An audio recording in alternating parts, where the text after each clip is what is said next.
unearthly shrieking sound that was weirdly in keeping with the place.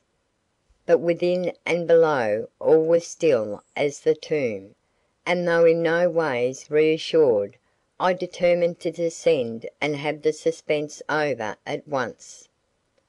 I did so, pistol in hand and ears stretched to their utmost to catch the slightest rustle. But no sound came to disturb me, nor did I meet on this lower floor the sign of any other presence in the house but my own. Passing hastily through what appeared to be a sort of rude parlour, I stepped into the kitchen and tried one of the windows. Finding I could easily lift it from the inside, I drew my breath with ease for the first time since I had alighted among the broken glass above, and turning back, deliberately opened the door of the kitchen stove, and looked in.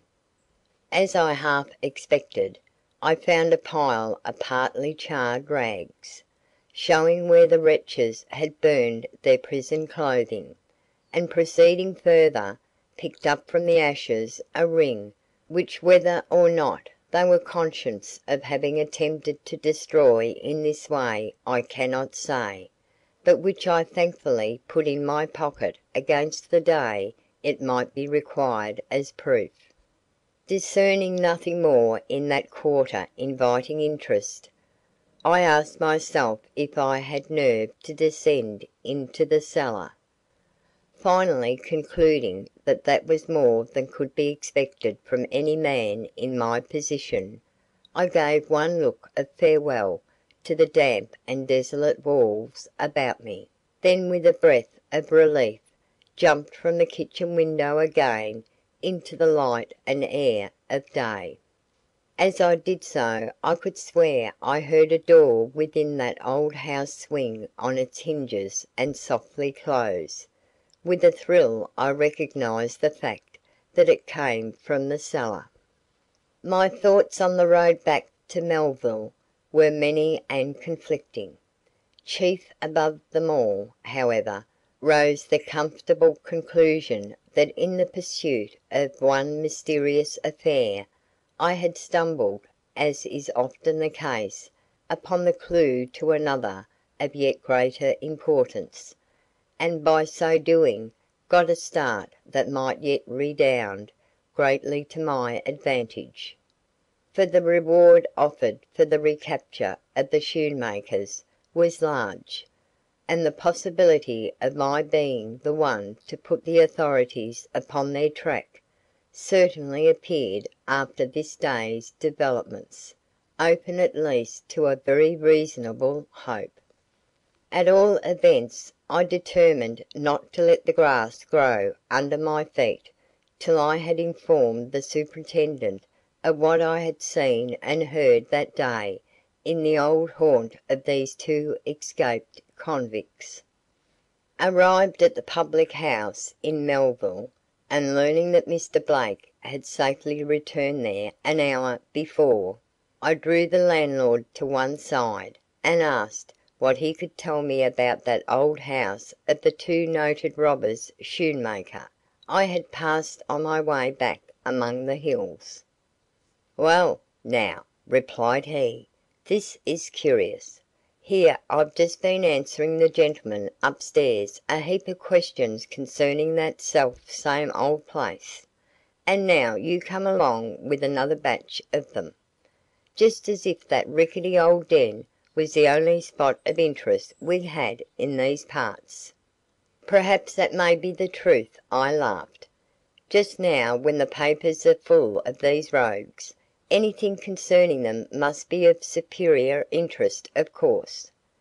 And I pressed him again to give me a history of the house and the two thieves who had inhabited it. "Well," drawled he, "'tain't much we know about them, yet after all it may be a trifle too much for their necks some day. Time was when nobody thought especial ill of them beyond a suspicion or so of their being somewhat mean about money. That was when they kept an inn there. But when the robbery of the Rutland Bank was so clearly traced to them, more than one man about here started up and said as how they had always suspected them Schoenmakers of being villains, and even hinted at something worse than robbery. But nothing beyond that one rascality has yet been proved against them, and for that they were sent to jail for 20 years, as you know. 2 months ago they escaped, and that is the last known of them. A precious set too they are, the father being only so much the greater rogue than the son as he is years older. And the inn, when was that closed? Just after their arrest. Hasn't it been opened since? Only once when a brace of detectives came up from Troy to investigate, as they called it. Who has the key? Ah, that's more than I can tell you. I dared not ask how my questions differed from those of Mr. Blake, nor indeed touch upon that point in any way. I was chiefly anxious now to return to New York without delay. So paying my bill, I thanked the landlord, and without waiting for the stage, remounted my horse and proceeded at once to Putney, where I was fortunate enough to catch the evening train. By 5 o'clock next morning I was in New York, where I proceeded to carry out my program by hastening at once to headquarters and reporting my suspicions regarding the whereabouts of the Schoenmakers. The information was received with interest, and I had the satisfaction of seeing 2 men dispatched north that very day with orders to procure the arrest of the 2 notable villains wherever found. Chapter 7.